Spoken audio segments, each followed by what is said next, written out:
नमस्कार दोस्तों। आज हमारे साथ मौजूद हैं अनुभव। अनुभव जिनकी सेकंड रैंक आई है 68 बीपीएससी में। अनुभव की जर्नी बहुत ज़्यादा इंस्पिरेशनल रही है और बहुत सारे एग्जाम्स अनुभव ने क्रैक किए हैं। और आज एक फ्रैंक और ऑनेस्ट डिस्कशन हम अनुभव के साथ करेंगे ताकि वो लोग जो ना सिर्फ बीपीएससी बल्कि दूसरे एग्जाम्स की भी तैयारी कर रहे हैं उनको बहुत कुछ जानने का मौका मिले। तो अनुभव, सबसे पहले बहुत बहुत मुबारक हो आपको और सेकंड रैंक आपकी आई। सबसे पहले जब आपने सुना कि सेकंड रैंक इन बीपीएससी तो आपका फर्स्ट रिएक्शन क्या था? Thank you sir, thank you very much for the wishes. Sir, जब पहली बार मुझे पता चला, मेरे एक फ्रेंड ने कॉल करके बताया, जो कि ऑलरेडी 67 बीपीएससी में डीएसपी है। काफ़ी खुशी हुई मुझे। उसके बाद मैंने अपने फादर को कॉल किया और बताया, तो फैमिली वाले भी काफ़ी खुश थे। उसके बाद रिलेटिव्स के कॉल आने शुरू हो गए और न्यूज़पेपर्स से कॉल आने शुरू हो गए। तो काफ़ी ओवरवेलमिंग था मेरे लिए, क्योंकि जर्नी 2 साल की हो गई थी, लंबी हो गई थी। तो उसमें सक्सेस मिलता है तो ऑब्वियसली काफ़ी अच्छा लगता है। तो अनुभव, सबसे पहली चीज, आप आईआईटी दिल्ली से पास आउट हो तो एकदम से इंजीनियरिंग आपने की, उसके बाद सिविल सर्विसेज की तैयारी करने के बारे में आपने कैसे सोचा? हाँ हाँ सर। सर, सिविल सर्विसेज की तरफ मेरा इंक्लिनेशन कॉलेज टाइम से हुआ था। पर मेरा पहले था कि इंजीनियरिंग सर्विसेज में क्लियर कर लूँ, उसके बाद सिविल सर्विसेज की तरफ मूव करूँगा। पर फिर फाइनली मैंने डिसीजन लिया कि सिविल इंजीनियरिंग को ही एज ए ऑप्शनल रख के मैं सिविल सर्विसेज का एग्ज़ाम भी दे पाऊँगा और इंजीनियरिंग सर्विसेज का भी एग्ज़ाम दे पाऊँगा।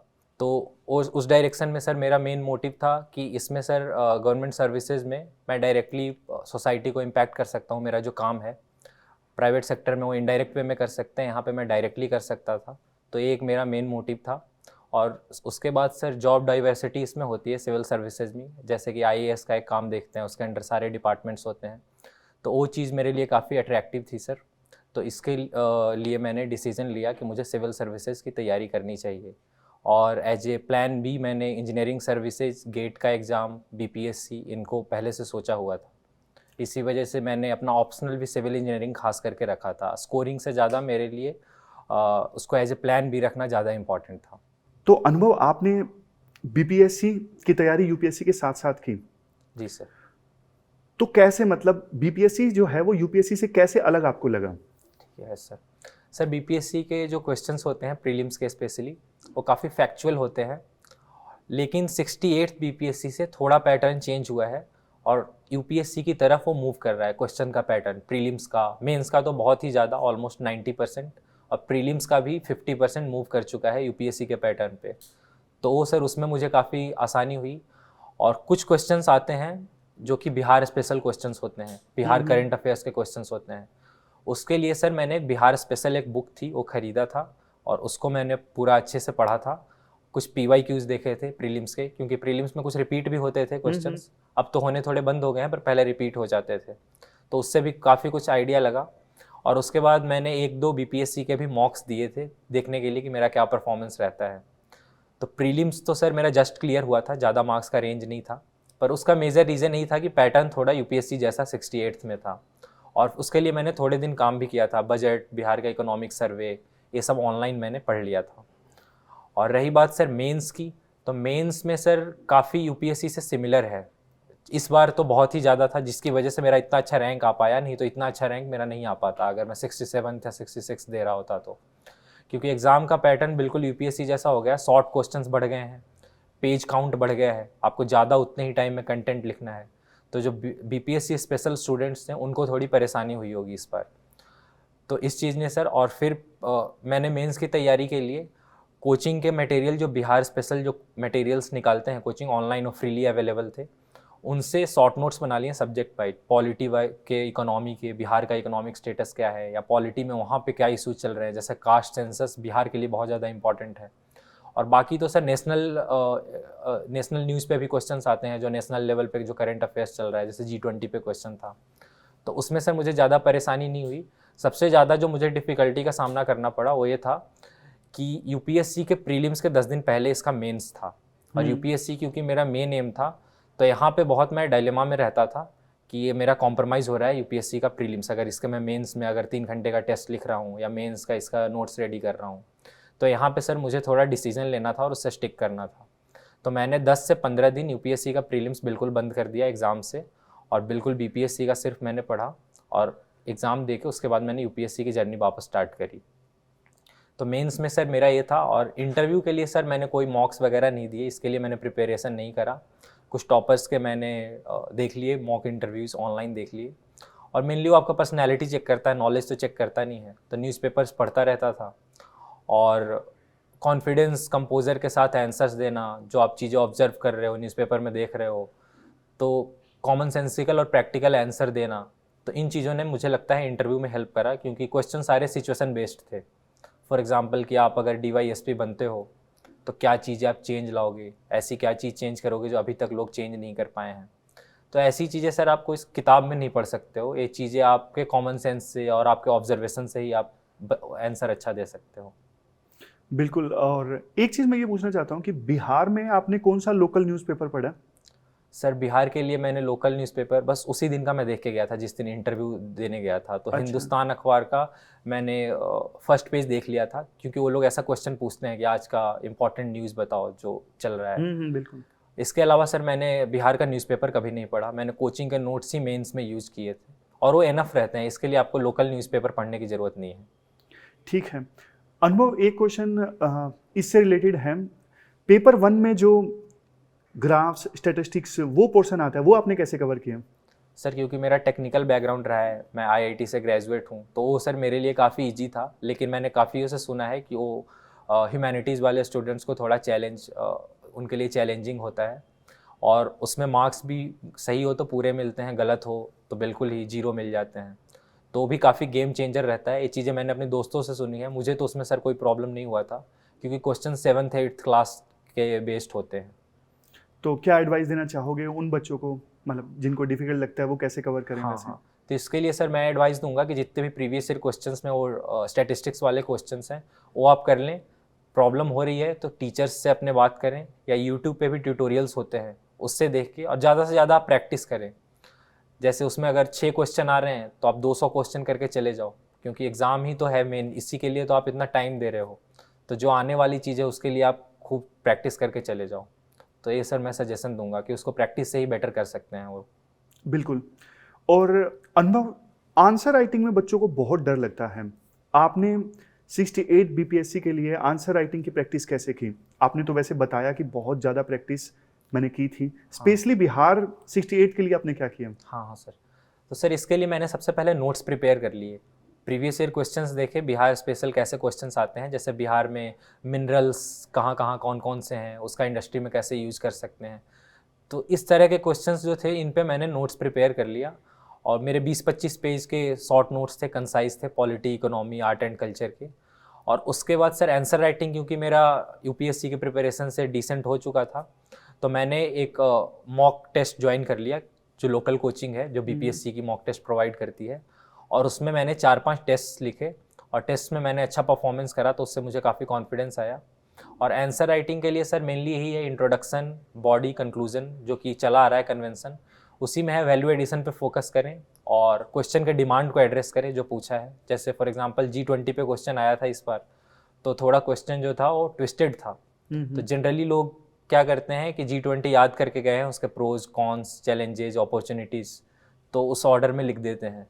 पर क्वेश्चन के डिमांड को एड्रेस करना ज़्यादा इंपॉर्टेंट है कि वो किस कॉन्टेक्स्ट में पूछ रहा है उस क्वेश्चन को। तो उससे भी सर मार्क्स का काफ़ी गैप आता है। तो इन चीज़ों पे सर मेरा फोकस रहता था। बढ़िया। और अनुभव, वैसे बिहार प्रीलिम के लिए आपने क्या स्पेशल किया? बिहार प्रीलिम्स के लिए सर मैंने बजट, इकोनॉमिक सर्वे बिहार का, उसकी समरी थी ऑनलाइन, वो मैंने देख ली, उससे नोट्स बना लिए। और फिर सर बिहार स्पेशल एक बुक आती है, स्टैटिक बुक, जो बिहार में जैसे मिनरल्स, ज्योग्राफी के बारे में, बिहार में क्लाइमेटिक रीजन्स कैसे हैं, और रिवर्स, वाइल्ड लाइफ सेंचुरीज, तो उनके लिए वो सर एक बुक है जिसमें सब कुछ ही दिया हुआ है। तो उस बुक को मैंने ऑलमोस्ट 5-7 दिन में ऑलमोस्ट याद कर लिया था। तो उस बुक से भी काफ़ी क्वेश्चंस हो जाते हैं, और एक आपको आइडिया लग जाता है, तो क्वेश्चन जो उसके बाहर हैं वो भी आप डील कर सकते हो, गेस वर्क आप कर सकते हो। तो सर, और करंट अफेयर्स के लिए मैंने मेनली वही किया था, इकोनॉमिक सर्वे और बजट किया था बिहार का। बढ़िया।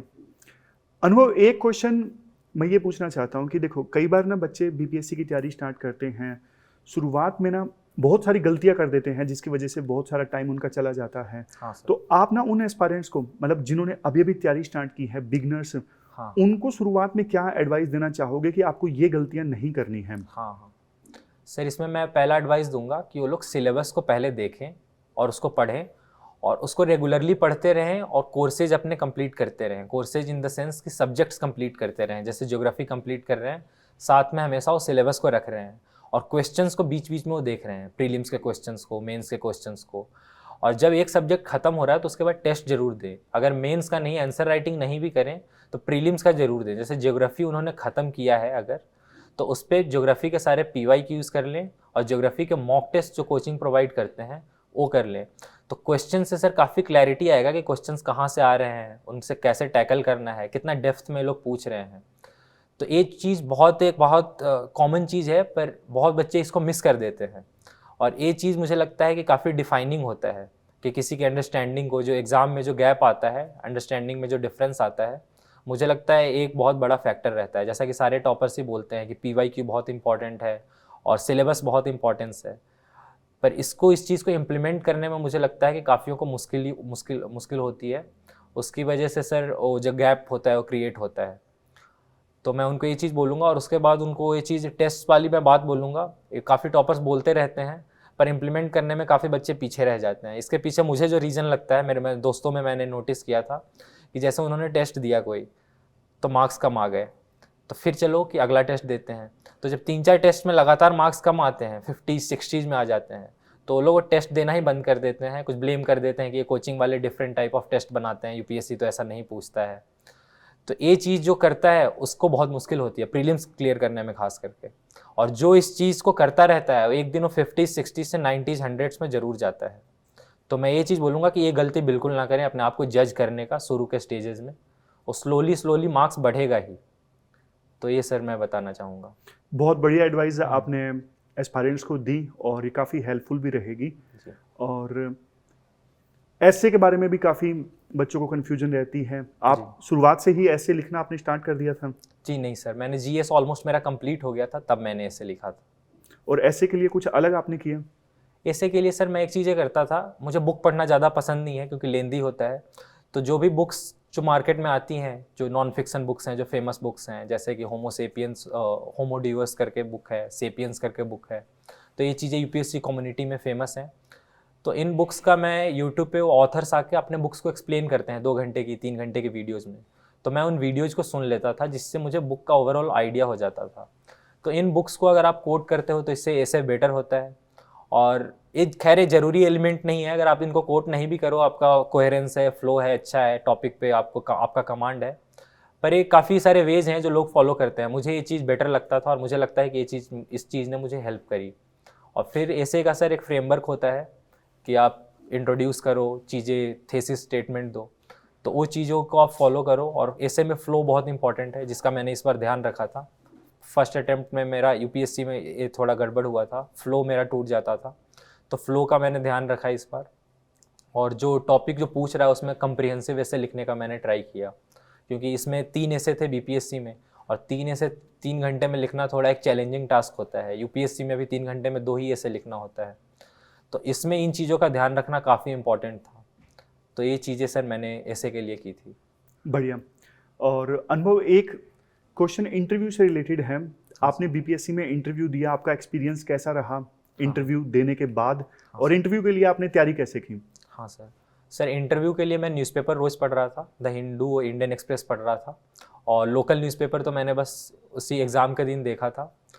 और इंटरव्यू सर क्योंकि मैं ट्रांसक्रिप्ट्स पढ़ रहा था जो लोग मेरे से पहले दे रहे थे, तो उससे मैंने एनालाइज़ कर लिया था कि क्वेश्चंस ज़्यादा सिचुएशनल पूछ रहे हैं, और अगर फैक्चुअल पूछ रहे हैं तो उसमें नहीं बताना, नो सर बोल देना कोई बड़ी बात नहीं है। तो मैंने अपना ओरिएंटेशन उसी हिसाब से रखा कि अगर कोई सिचुएशनल क्वेश्चन देते हैं तो उसका मैं अच्छे से आंसर दे पाऊँ। तो इसके लिए सर मैं ट्रांसक्रिप्ट पढ़ रहा था और चीज़ों को, क्वेश्चंस को मन में एनालाइज़ कर रहा था कि अगर ऐसा मेरे से पूछेंगे तो मैं क्या बताऊँगा। और इंटरव्यू सर काफ़ी नॉर्मल कॉन्वर्सेशन था, उन्होंने काफ़ी कंफर्टेबल कराया और बिल्कुल नॉर्मल चीज़ें पूछ रहे थे। जैसे सिविल इंजीनियरिंग के बारे में उन्होंने डिस्कशन किया मुझसे, और उसके बाद कुछ सिचुएशनल क्वेश्चंस दिए, और सिविल इंजीनियरिंग का अभी के करंट सिनेरियो में उन्होंने पूछा, जैसे अयोध्या टेम्पल बन रहा है, उसका सिविल इंजीनियरिंग एस्पेक्ट बताओ, क्यों वो 2500 ईयर्स तक क्यों वो स्ट्रक्चर रह जाएगा, इसमें क्या रीजंस हैं। तो इस तरह के क्वेश्चंस थे जो आप प्रेडिक्ट कर सकते हो कि इस डायरेक्शन में वो लोग जा सकते हैं। और कोई ग्रिलिंग नहीं हुई, और काफ़ी मतलब मुझे देख के भी काफ़ी अच्छा फील हुआ कि इंटरव्यू मेरा अच्छा हुआ है। बढ़िया। अनुभव, एक क्वेश्चन ना, अभी हाल ही में बीपीएससी का जो पैटर्न है ना वो चेंज हुआ है, और जिसके बाद बहुत सारे एस्पायरेंट्स चैलेंजेस फेस कर रहे हैं। तो आप प्लीज़ अगर बता सकें तो कैसे इन चैलेंजेस को टैकल करें, और एग्ज़ाम का पैटर्न बदलने के बाद बच्चे क्या क्या इश्यूज फेस कर रहे हैं? सर, नए पैटर्न में क्वेश्चंस का काउंट काफ़ी बढ़ गया है, शॉर्ट क्वेश्चंस डाल दिए हैं, और क्वेश्चंस भी काफ़ी एनालिटिकल आने लग गए हैं, लेंदी क्वेश्चंस नहीं है, और एप्लीकेशन बेस्ड क्वेश्चंस हैं जो कि सिलेबस के टॉपिक से लिंक्ड रहते हैं पर डायरेक्ट क्वेश्चंस नहीं रहते हैं।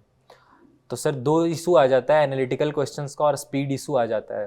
तो सर स्पीड को तो ओवरकम करने के लिए टेस्ट बहुत सारे देना ही एक अकेला ऑप्शन है, और जो एनालिटिकल क्वेश्चंस है उसके लिए इन डेप्थ अंडरस्टैंडिंग चाहिए। कोई भी टॉपिक आप पढ़ रहे हैं तो उसके बारे में ओवरऑल आपके पास नोट्स होना चाहिए, आइडियाज़ होने चाहिए, और उन नोट्स को कैसे एग्ज़ाम में आप इम्प्लीमेंट करते हो इसके लिए आपको मॉक टेस्ट काफ़ी देने होंगे।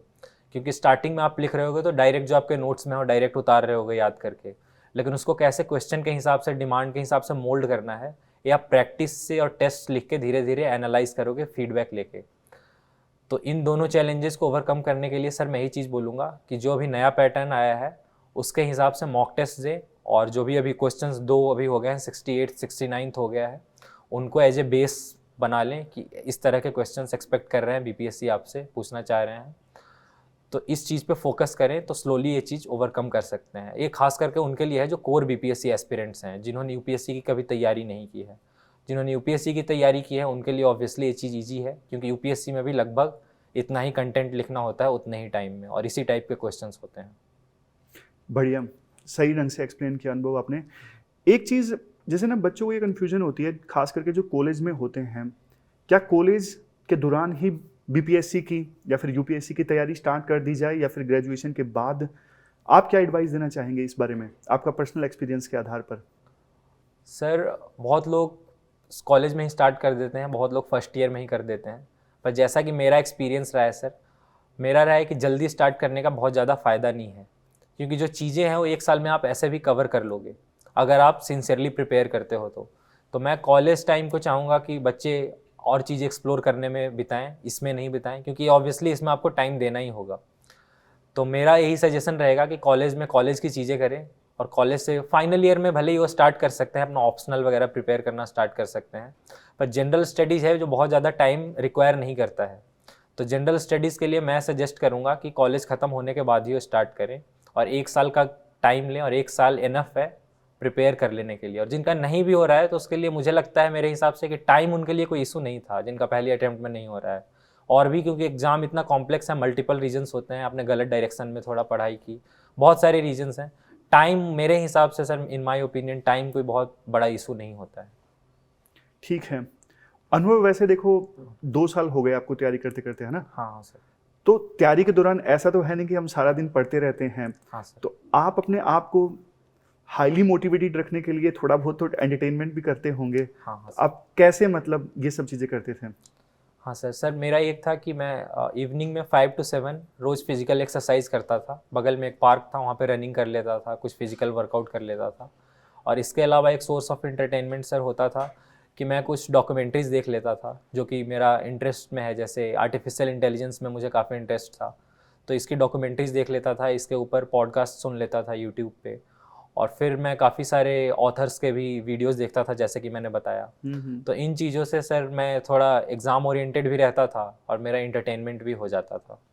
तो अनुभव, जब आपने आईआईटी दिल्ली से पास आउट हुए, आपने तैयारी स्टार्ट की, तब से लेके अभी तक आपकी तैयारी की जर्नी कैसे रही?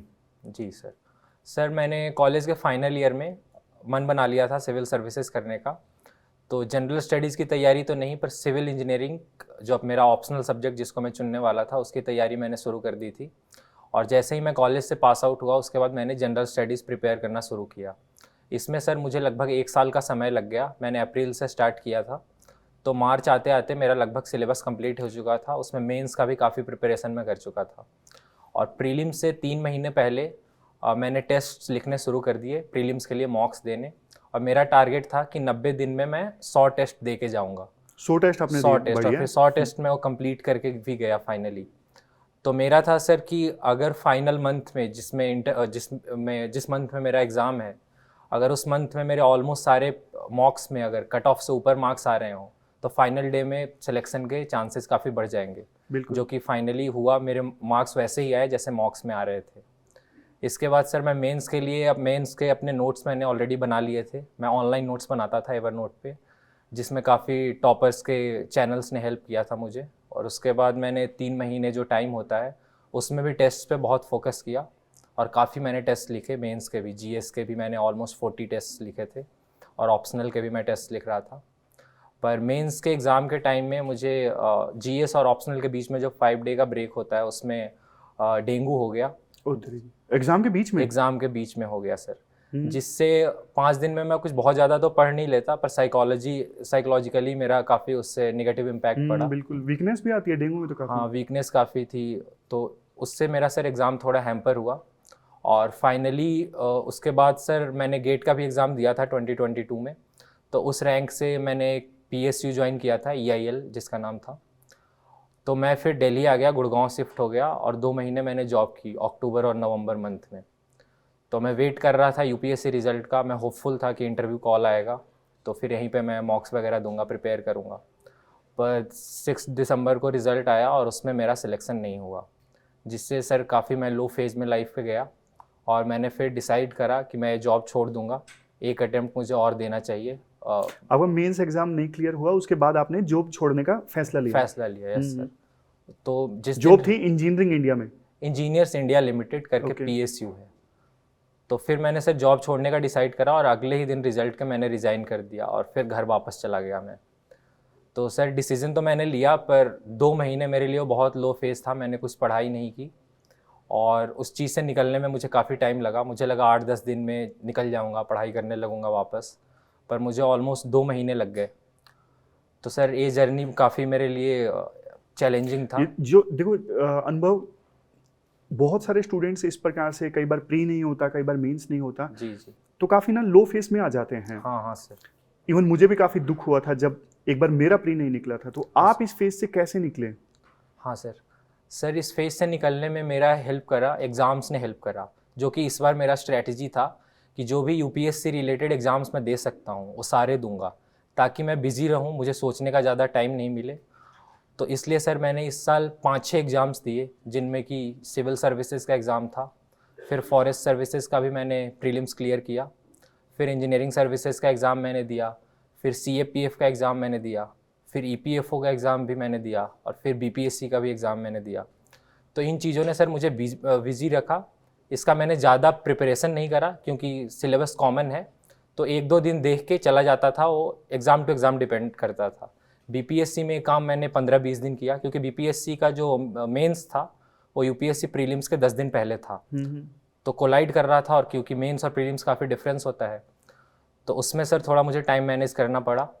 और इसके बाद मैंने BPSC दिया, ऑलमोस्ट 15 मई को ख़त्म हुआ था और 28 मई को UPSC का प्रीलिम्स था। और इसके बाद ये जर्नी रहा। उसके बाद फिर मैंने UPSC का प्रीलिम्स क्लियर किया और फॉरेस्ट का भी मेरा कट ऑफ क्लियर हुआ था।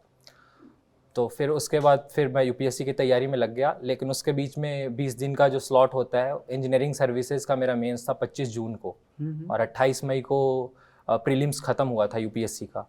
तो उसके बाद जो 25 दिन मिले उसमें मैंने सिविल इंजीनियरिंग की, और उसके पीछे 2 रीजंस थे कि मेरा EAC का भी पेपर होता मेंस और मेरा ऑप्शनल भी प्रिपेयर्ड हो जाता UPSC मेंस के लिए, जो काफ़ी टाइम से छूटा हुआ था। तो फिर फाइनली EAC के एग्ज़ाम में भी मेरे अच्छा रैंक आया, मुझे 17th रैंक मिला, और फिर UPSC का मैंने मेंस दिया। तो ये सर अभी तक की मेरी जर्नी थी। सच में अनुभव, आपकी जर्नी बहुत इंस्पिरेशनल रही है, क्योंकि देखो इतने सारे एग्जाम्स को एक साथ टैकल करना रिलेटिवली डिफ़िकल्ट होता है, लेकिन आपने IAS भी क्लियर किया, आपने गेट भी क्लियर करके जॉब भी ज्वाइन की, उसके बाद फॉरेस्ट सर्विसेज का आपने प्रीलिम क्लियर किया। वो तो सेम ही होता है, सिविल कट ऑफ ज़्यादा होती है। और इसके अलावा आपने CAPF का एग्ज़ाम दिया, EPFO का भी। ये सब कैसे मैनेज किया आपने एक साथ? हाँ सर टाइम मैनेजमेंट का मेरा रहता था कि क्योंकि सिलेबस कॉमन था, तो जो एग्ज़ाम क्लोज आता था मैं उसी के बारे में सोचता था, लेकिन वो पीरियड ड्यूरेशन शॉर्ट होता था। जैसे EPFO का अगर एग्ज़ाम आया तो उसके लिए मैं 4-5 दिन दूंगा, CAPF का आया तो उसके लिए भी 4-5 दिन दूंगा, बीपीएससी थोड़ा ज़्यादा टाइम रिक्वायर करता है, तो इसके लिए मैंने ऑलमोस्ट 15 दिन दिए थे और मैंने कुछ मॉक टेस्ट भी इसके लिखे थे। CAPF का एग्ज़ाम क्योंकि ऑब्जेक्टिव होता है और जो सब्जेक्टिव पार्ट होता है वो बिल्कुल यूपीएससी जैसा ही है, तो उसके लिए मुझे अलग से कुछ नहीं करना पड़ा। उसके लिए मैं डायरेक्ट एग्ज़ाम देने गया था, उसका मैंने रिटर्न भी क्लियर किया था, उसका PT स्केड्यूल था जो कि मैं देने नहीं गया। और EAC का सर वो चैलेंजिंग टास्क था, क्योंकि EAC में जो भी लोग प्रीलिम्स क्लियर करते हैं उसके लिए 5 महीना ऑलमोस्ट वो लोग मेंस की प्रैक्टिस करते हैं। और मेरा क्योंकि EAC के प्रीलिम्स के बाद UPSC का प्रीलिम्स शुरू हो जाता है, तो सिविल से बिल्कुल टच छूट जाता है। तो इसके बाद सर वो चैलेंजिंग था और मैंने 20-25 दिन काफ़ी डेडिकेटेडली पढ़ाई करी। और क्योंकि थोड़ा टाइम भी अब हो गया था सिविल पढ़ते पढ़ते, क्योंकि ये सेकंड अटेम्प्ट था UPSC का, तो सब्जेक्ट में थोड़ा कमांड हो गया था। और उसके बाद मैंने प्रैक्टिस की और तो पेपर मेरा EAC का पेपर इसी वजह से अच्छा गया। तो सर टाइम मैनेजमेंट का मेरा ये था कि मैं शॉर्ट टर्म गोल्स में चीज़ें देखता था, एक एग्ज़ाम ख़त्म होता था तो दूसरी की तरफ देखने लग जाता था। और जो फाइनल मेरा अल्टीमेट गोल था UPSC, उसको भी एक माइंड में रखता था। जैसे EAC के प्रिपरेशन के पीछे रीज़न वही था कि मेरा CAC का ऑप्शनल भी प्रिपेयर हो रहा है, EAC भी हो रहा है और CAC का ऑप्शनल भी प्रिपेयर हो रहा है। तो इससे सर थोड़ा पॉजिटिव माइंडसेट बिल्ड होता था। बढ़िया बढ़िया अनुभव। लेकिन देखो एक चीज़, आमतौर पे बच्चे ना दूसरे एग्जाम्स की तैयारी स्टार्ट करते हैं, हाँ तो सर। तब करते हैं एज ए प्लान बी हाँ कि अनसर्टेनिटी इतनी ज़्यादा है, शायद मेरा सिविल सर्विसेज का एग्ज़ाम क्लियर ना हो हाँ सर। और प्रेशर काफ़ी ज़्यादा है, तो दूसरे एग्जाम्स की तैयारी करनी चाहिए। लेकिन आपके केस में मैंने देखा कि आपके केस में क्या ये चीज़ भी थी कि मुझे प्लान बी चाहिए, या फिर वही चीज़ कि नहीं कुछ ना कुछ करते रहूं ताकि मैं मोटिवेटेड रहूं? मेन फैक्टर आपका मोटिवेशन था या प्लान बी था? सर दोनों ही रीजंस थे। इस बार मैंने डिसाइड कर लिया था कि इस बार मैं जॉबलेस रह के थर्ड अटेम्प्ट अपना नहीं दूंगा। अच्छा। तो इस बार अगर UPSC नहीं होता है तो इनमें से मैं कोई ना कोई सर्विसेज ज्वाइन करूंगा, या तो EAC ज्वाइन करूंगा या BPSC ज्वाइन करूंगा। तो ये चीज़ मैंने एक डिसाइड करी थी। और दूसरा था कि मैं बिज़ी रहूं और चीज़ों में इन्वॉल्व रहूं, मुझे ज़्यादा सोचने का टाइम नहीं मिले। और एक तरह से आप UPSC के लिए ही प्रिपेयर्ड हो रहे हो, इन एग्ज़ाम्स में जाके आप लगातार एग्ज़ाम्स फेस कर रहे हो, तो आपका डर भी, फियर भी ख़त्म हो रहा है। तो इन चीज़ों को सोच के सर मैंने एग्ज़ाम्स दिए थे इतने सारे इस साल। बढ़िया। तो एक क्वेश्चन मेरा ये है कि बहुत सारे स्टूडेंट्स को ना ये कन्फ्यूजन होती है कि प्लान बी के बारे में कब सोचना चाहिए। मतलब दूसरे एग्जाम्स की तैयारी करनी है क्योंकि सिविल सर्विसेज में अनसर्टेनिटी है, लेकिन कब करनी है, वो टाइम कब आएगा? क्या एक अटेम्प्ट के बाद या 2 अटेम्प्ट के बाद? ये आपने कैसे डिसाइड किया? सर ये पर्सन टू पर्सन ऐसे डिपेंड करेगा कि उनका फाइनेंशियल बैकग्राउंड कैसा है, बहुत चीज़ें इसमें फैक्टर आएंगी। पर सर मेरा मानना है कि ये जो प्लान बी एग्ज़ाम्स हैं, अगर आप UPSC के लिए अच्छे से रेडी हो तो ये आपका ज़्यादा टाइम कंज्यूम नहीं करेंगे, उतना टाइम आप ऐसे भी वेस्ट कर दोगे कुछ चीज़ों में। तो मेरा सर मानना है कि प्लान बी को रखें, और लेकिन उस पर उतना टाइम नहीं दें शुरू के अटेम्प्ट्स में। और जैसे जैसे आपके UPSC के अटेम्प्ट्स बढ़ रहे हैं तो आप प्लान बी को ज़्यादा टाइम दें। तो मैं सर ये स्ट्रेटजी बताना चाहूँगा। नहीं, सही कहा आपने, पर्सन टू पर्सन डिपेंड करता है कि फैमिली की तरफ से कितना सपोर्ट है। बढ़िया। और एक क्वेश्चन अनुभव मैं ये पूछना चाहता हूँ कि जैसे आज के समय में ना मार्केट में इंफॉर्मेशन का ओवरलोड है, बहुत सारे नोट्स मार्केट में अवेलेबल हैं, तो आपने कैसे अपने रिसोर्सेज को लिमिट किया और कैसे अपने रिसोर्सेज को आइडेंटिफाई किया? हाँ सर रिसोर्सेज आइडेंटिफाई करने में सबसे बड़ा मैं रोल मेरे हिसाब से है टॉपर के जो नोट्स हैं। तो टॉपर्स जो भी UPSC क्लियर करते हैं, BPSC क्लियर करते हैं, वो अपना मेनली टेलीग्राम पे चैनल्स बनाते हैं और यूट्यूब पे भी अपनी स्ट्रैटेजी बताते हैं सारे कोचिंग्स में जाके। तो पहले मैं उनसे स्ट्रैटेजी उनकी सुनता था, फिर वहाँ से वो लोग लिंक भेजते थे अपने टेलीग्राम चैनल का, जिसपे वो लोग अपनी पूरी जर्नी बताते थे डिटेल में, फिर अपने नोट्स शेयर करते थे, फिर अपने चेक कॉपीज अनचेक कॉपीज डालते थे।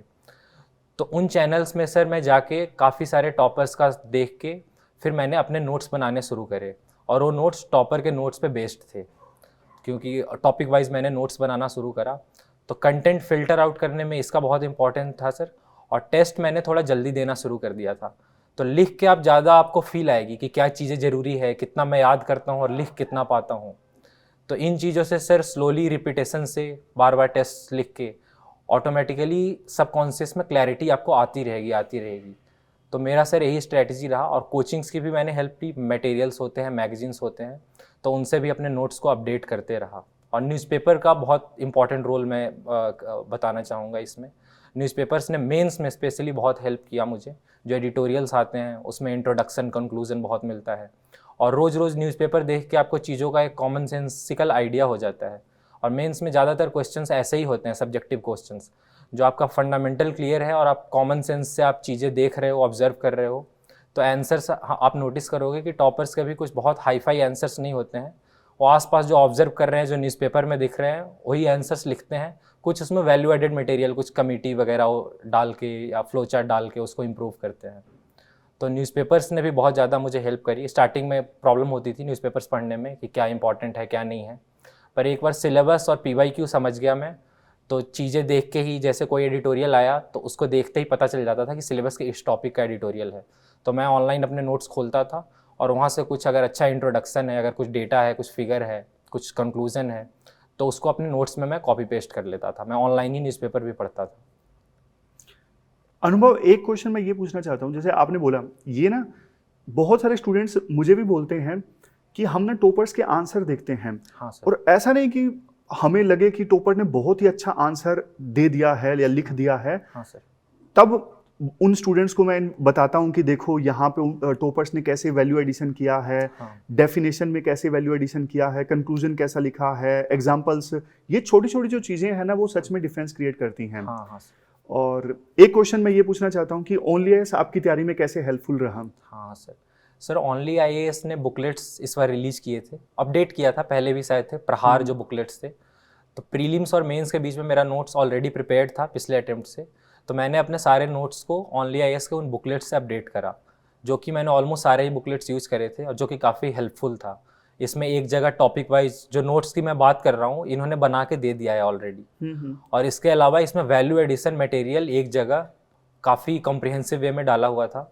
तो मैंने इनमें से सारे नोट्स को, जो बुकलेट्स थे, उनको पढ़ के और उसमें से जो भी चीज़ें मैं ऐड कर सकता था अपने नोट्स में, तो किया। तो ऑलमोस्ट मैंने लगभग सारे सब्जेक्ट्स, मेजर सब्जेक्ट्स में ऑलमोस्ट इस चीज़ को किया, और ये इसका बहुत बड़ा इंपॉर्टेंस रहा मेरे मेंस इस बार क्लियर करने में। थैंक यू अनुभव। और वैसे एक बात बताऊं आपको, प्रहार बनाने का ना उद्देश्य भी यही था। हाँ कि बच्चों को ना अलग अलग सोर्सेज से ना पढ़ना पड़े। हाँ मतलब जो भी एग्जाम के लिए इंपॉर्टेंट है वो एक ही जगह पे बच्चों को मिल जाए और रिवीजन फ्रेंडली मैनर में।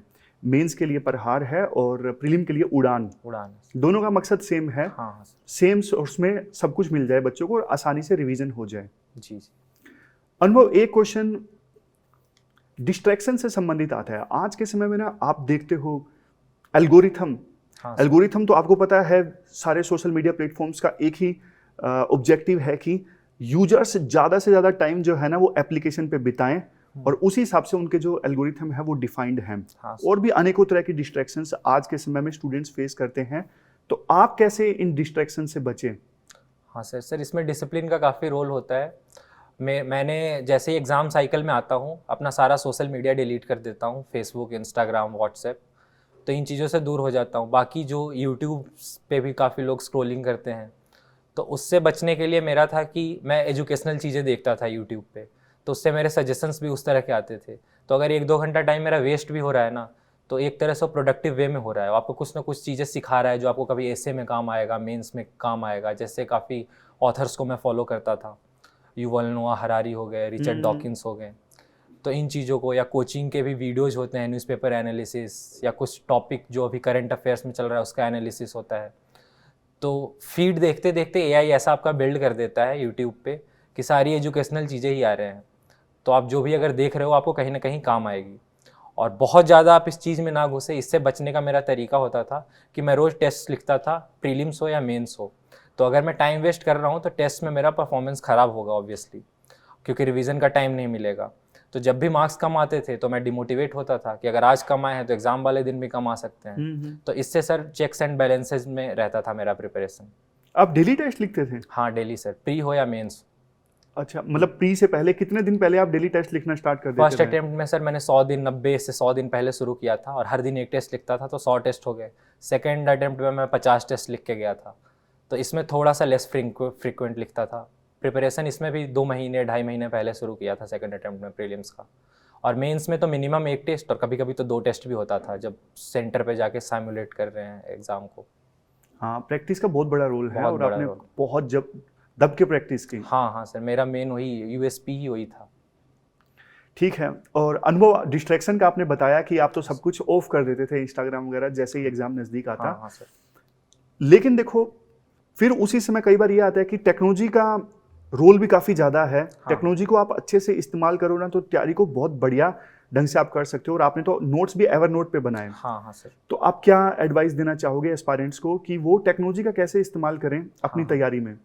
हाँ, जैसा कि मैं कह रहा था, टेक्नोलॉजी का प्रोडक्टिव वे में यूज़ कर सकते हैं। जैसे टेलीग्राम चैनल्स का बताया कि उसी से मैंने टॉपर्स के नोट्स देखे और बहुत मेरे नोट मेकिंग में बहुत इंपॉर्टेंट रोल उसने प्ले किया।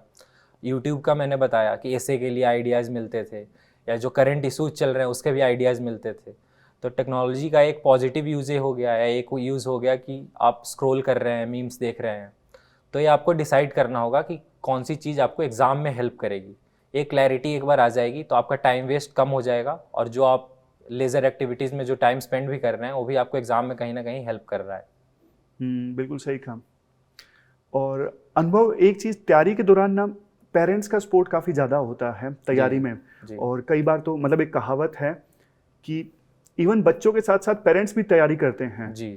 तो आपकी तैयारी में पेरेंट्स ने किस प्रकार से अपना रोल प्ले किया, किस प्रकार से सपोर्ट किया? जी, पेरेंट्स का बहुत बड़ा सपोर्ट था, और मेरा श्रेय भी सफलता का उन्हीं को जाता है। तो पेरेंट्स मेरे कभी उनको ये नहीं लगा कि नहीं हुआ या फेल हो गए, वो मोटिवेट करते थे कि चलो अगली बार हो जाएगा।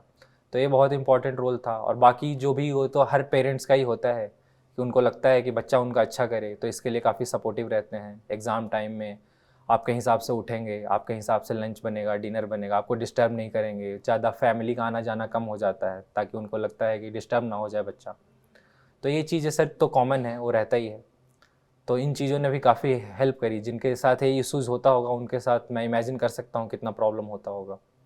बिल्कुल। और अनुभव, आपने बताया ना, एक चीज़ मैं बताना चाहता हूँ, parents are not motivational speakers. वो बड़ी बड़ी बातें नहीं बोल सकते, लेकिन वो एक बार भी बोलते हैं ना कि कोई बात नहीं बेटा, तू क्लियर करेगा। उनकी एक बात बड़े बड़े मोटिवेशनल स्पीकर्स की बातें फेल हैं। जी सर, इतना वो दिल को छू जाती है वो चीज़ें। भाई पेरेंट्स इतना सपोर्ट कर रहे हैं तो हमें कुछ करना है किसी भी कीमत पे, है ना? जी, बिल्कुल। बढ़िया। तो इस प्रकार से ये थी हमारी अनुभव के साथ बहुत ही ज़्यादा honest discussion and Frank discussion. अनुभव, एक बार फिर से आपको कॉन्ग्रेचुलेशंस सेकंड रैंक प्राप्त करने के लिए। और अभी आपका यूपीएससी का भी इंटरव्यू होगा, तो उसके लिए best of luck. Thank you sir. तो आपको ये डिस्कशन कैसे लगी आप कमेंट बॉक्स में बता सकते हैं। और उम्मीद ये करते हैं कि यूपीएससी का जब रिजल्ट आएगा एक बार फिर से अनुभव से हम बैठ के डिस्कशन करेंगे और यूपीएससी का एक्सपीरियंस और ज़्यादा डिटेल में आपके साथ शेयर करेंगे। तो इस वीडियो में फिलहाल इतना ही। Thank you.